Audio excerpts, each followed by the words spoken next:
دوستو، ایک دن ایک شخص رات کو دوستوں کی محفل میں بیٹھ کر درزیوں کے بہت عجیب و غریب قصے سنا رہا تھا اور درزیوں کی فنکاری کے بارے میں بہت ہی دلچسپ باتیں بتا رہا تھا۔ یوں لگ رہا تھا کہ جیسے وہ خود بہت بڑا درزی ہو، بہت بڑا فنکار ہو۔ جب وہ یہ قصے سنا رہا تھا دوستوں میں بیٹھ کر، تو دوستو وہاں پہ ایک ترک نامی شخص جو کہ نہایت ہی چلاک اور ہوشیار تھا، اس نے کہا کہ مجھے بتاؤ کہ یہاں پہ کون سا درزی زیادہ فنکار ہے جو کہ اپنی فنکاری سے لوگوں کے کپڑے چرا لیتا ہے۔ اس نے کہا یہاں پہ ایک سے ایک بڑھ کر فنکار درزی ہیں، لیکن ایک ایسا درزی ہے جس کا نام ہے پوش۔ وہ کپڑے تو کیا آپ کی آنکھوں کا کاجل بھی چرا لے گا۔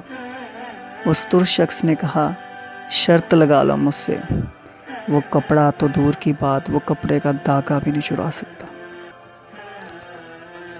دوستوں میں سے ایک شخص نے کہا ارے بھائی زیادہ جوش میں مت آ، تم سے پہلے کئی لوگ آئے اور کئی دعویٰ کر کے چلے گئے۔ ترک وہاں سے اٹھا اور گھر چلا گیا اور ساری رات سوچتا رہا کیا ماجرا ہے کہ وہ اتنا فنکار درزی ہے۔ آخر وہ صبح اٹھا اور اپنا قیمتی اطلس کا کپڑا لے کر اس پوش نامی درزی کی دکان پہ چلا گیا۔ جب وہ اس کی دکان پہ گیا تو وہ درزی اس سے نہایت ادب سے اور احترام سے پیش آیا، اتنی محبت سے اس سے پیش آیا کہ اس کے دل میں خیال آنے لگا کہ لوگ لگتا ہے ویسے ہی رائی کا پہاڑ بنا دیتے ہیں، یہ درزی ایسا تو نہیں لگتا۔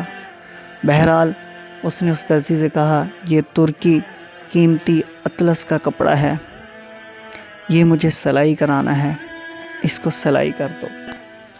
درزی ادب کے ساتھ اس ترک شخص کے سامنے کھڑا ہو گیا اور کہنے لگا حضور آپ کو ایسا کپڑا سلائی کر کے دوں گا کہ جو آپ کے جسم پر سجے گا اور دنیا حیران ہوگی۔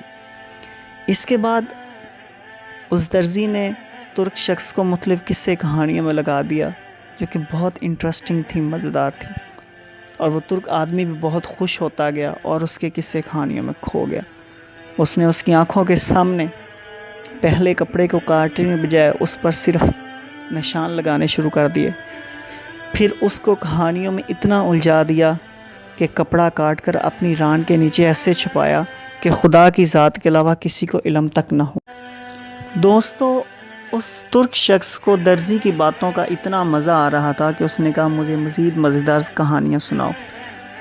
اس درزی نے سوچا کہ اونٹ پہاڑ کے نیچے آ گیا ہے، اور وہ مزید مزیدار کہانیاں سناتا رہا اور بڑی مہارت سے کپڑا کاٹ کر اپنی ران میں چھپاتا رہا۔ اس طرح اس شخص نے تیسری بار چوتھی بار بھی کہا مجھے کہانیاں سناؤ۔